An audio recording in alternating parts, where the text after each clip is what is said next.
Halo, perkenalkan nama saya Rafita Glory Sinaga dengan NIM F10322310005. Di sini materi yang saya ambil adalah krisis ekonomi dan dampaknya. Yang pertama adalah pengertian. Krisis ekonomi adalah situasi di mana perekonomian suatu negara atau dunia mengalami penurunan yang sangat tajam, yang biasanya ditandai dengan penurunan GDP atau produk domestik bruto, peningkatan pengangguran, inflasi yang tinggi, dan penurunan daya beli masyarakat. Krisis ekonomi dapat terjadi karena berbagai faktor internal dan eksternal yang mempengaruhi sistem ekonomi. Berikut adalah penjelasan lengkap mengenai materi krisis ekonomi dan dampaknya. Krisis perbankan. Yang pertama, kegagalan bank. Ketika bank mengalami kebangkrutan atau gagal bayar utang, sistem keuangan menjadi kacau. Yang kedua, kekurangan likuiditas. Bank yang kekurangan likuiditas atau cadangan kas dapat mengurangi pemberian kredit kepada sektor bisnis dan individu yang menyebabkan terhambatnya aktivitas ekonomi. Yang ketiga, ketidakseimbangan ekonomi global. Yang keempat, perdagangan internasional yang tidak seimbang. Ketergantungan yang berlebihan pada impor atau ekspor dapat menyebabkan defisit perdagangan yang besar dan memperburuk perekonomian negara. Yang kelima, fluktuasi harga komoditas. Negara-negara penghasil komoditas seperti minyak, gas, atau logam sangat rentan terhadap fluktuasi harga dunia. Penurunan harga komoditas dapat menyebabkan kerugian besar bagi negara yang bergantung pada ekspor komoditas tersebut. Selanjutnya, dampak krisis ekonomi. Penurunan produk domestik bruto atau GDP. Yang pertama, penurunan pertumbuhan ekonomi. Salah satu dampak langsung dari krisis ekonomi adalah penurunan tajam dalam produk domestik bruto atau GDP. Ekonomi menyusut karena permintaan barang dan jasa menurun, investasi berkurang, dan produk terbatas. Yang kedua, tingkat pengangguran yang meningkat. PHK dan pengurangan tenaga kerja. Dalam krisis ekonomi, banyak perusahaan yang terpaksa melakukan pemutusan hubungan kerja atau PHK atau pengurangan jam kerja untuk mengurangi biaya. Ini menyebabkan tingkat pengangguran meningkat secara drastis, kesulitan mencari pekerjaan. Dengan banyaknya orang yang kehilangan pekerjaan dan sedikitnya peluang kerja, pencari kerja mengalami kesulitan dalam memperoleh pekerjaan baru. Peningkatan kemiskinan dan ketimpangan sosial. Penurunan pendapatan masyarakat. Banyak rumah tangga yang kehilangan penghasilan akibat kehilangan pekerjaan atau penurunan pendapatan usaha. Hal ini meningkatkan jumlah orang yang hidup dalam kemiskinan. Yang kedua, kesenjangan sosial. Krisis ekonomi dapat memperburuk ketimpangan sosial karena orang yang lebih kaya cenderung memiliki sumber daya yang lebih banyak untuk bertahan, sementara yang miskin lebih rentan terhadap dampak krisis. Inflasi yang tinggi. Kenaikan harga barang dan jasa.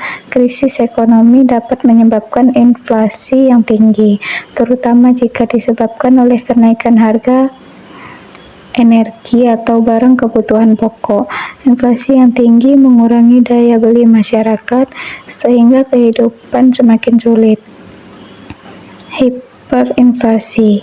Jika inflasi tidak terkendali, bisa berujung pada hiperinflasi, di mana harga-harga barang melonjak sangat cepat dan mata uang negara kehilangan nilai. Yang selanjutnya, penurunan nilai mata uang. Depresiasi mata uang. Dalam banyak kasus, krisis ekonomi disertai dengan penurunan nilai mata uang. Hal ini menyebabkan harga barang impor meningkat dan meningkatkan biaya hidup, terutama bagi negara yang bergantung pada impor. Yang kedua, krisis nilai tukar. Ketidakstabilan nilai tukar mata uang dapat mempengaruhi perdagangan internasional dan mempersulit transaksi lintas negara. Selanjutnya, penurunan investasi dan pertumbuhan ekonomi jangka panjang.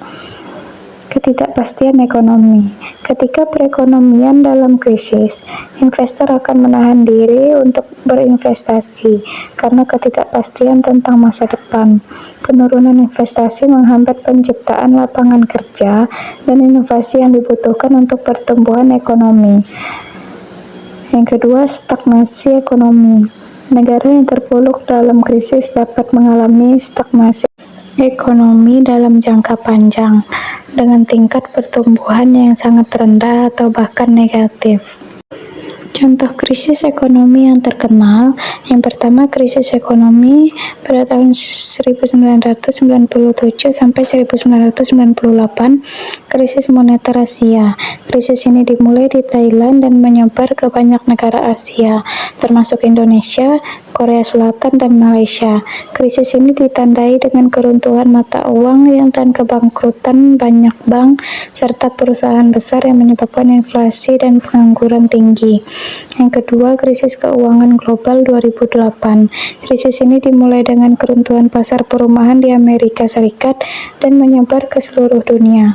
Sistem perbankan dan pasar saham global hancur, menyebabkan penurunan tajam dalam ekonomi dunia, pengangguran massal, dan kebangkrutan besar-besaran. Yang ketiga, krisis utang Eropa 2010. Krisis ini terjadi ketika beberapa negara di Eropa seperti Yunani, Spanyol, dan Portugal mengalami kesulitan membayar utang mereka. Hal ini memicu resesi di seluruh kawasan euro dan meningkatkan ketidakstabilan ekonomi di banyak negara. Yang terakhir, upaya pemulihan dari krisis ekonomi. Pemulihan dari krisis ekonomi membutuhkan waktu dan berbagai upaya, baik oleh pemerintah, sektor swasta, maupun masyarakat. Beberapa langkah yang diambil dalam pemulihan ekonomi meliputi, yang pertama, pemberian stimulus ekonomi. Pemerintah seringkali memberikan stimulus fiskal atau moneter untuk meningkatkan konsumsi dan investasi. Yang kedua, reformasi sektor keuangan.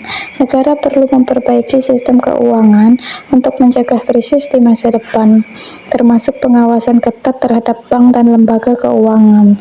Yang ketiga, diversifikasi ekonomi.